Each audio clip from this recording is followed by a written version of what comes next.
తాడ్వాయి రేంజ్లో వరంగల్ జిల్లాలోని తాడ్వాయి రేంజ్ పరిధిలో వినోద్, శరత్ చంద్రను బీట్ ఆఫీసర్లపై కొందరు అటవీ ఆక్రమణదారులు దాడి చేసి తీవ్రంగా గాయపరిచినారు.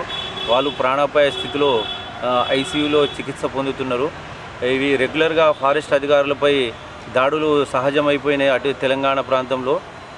ఇట్టి దాడిని మేము ఖండిస్తున్నాము. ఇటువంటి దుర్మార్గులపై వెంటనే చర్య తీసుకోవాలి.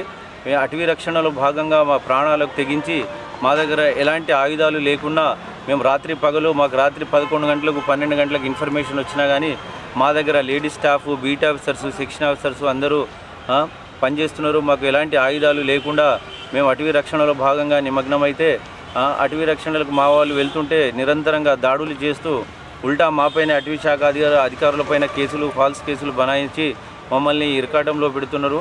ఇటువంటి దాడిని వెంటనే ఖండిస్తున్నాము. ఈ దుర్మార్గులను వెంటనే శిక్షించి అరెస్ట్ చేసి వాళ్ళను ఫాస్ట్ ట్రాక్ కోర్టులో పెట్టేసి వాళ్ళకు శిక్ష పడేటట్టు చేయాలని మేము ప్రభుత్వానికి వినతి చేస్తున్నాము. మరియు అటవీ అధికారులకు అందరికీ వెంటనే ఆయుధాలు అందించి ఫారెస్ట్ పోలీస్ స్టేషన్స్ని ఏర్పాటు చేయాలి. వల్నరబుల్ ప్రాంతాలు ఇక్కడ ఆదిలాబాద్ జిల్లాలో ముల్తానీసు మరియు చాలామంది స్మగ్లింగ్ ప్రాంతాలు ఉన్నాయి.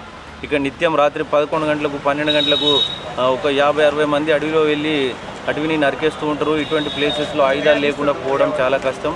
కాబట్టి వెంటనే రాష్ట్ర ప్రభుత్వం స్పందించి మాకు వెంటనే ఆయుధాలు అందించి అటవీ రక్షణలో తోడ్పడాలని కోరుకుంటున్నాము.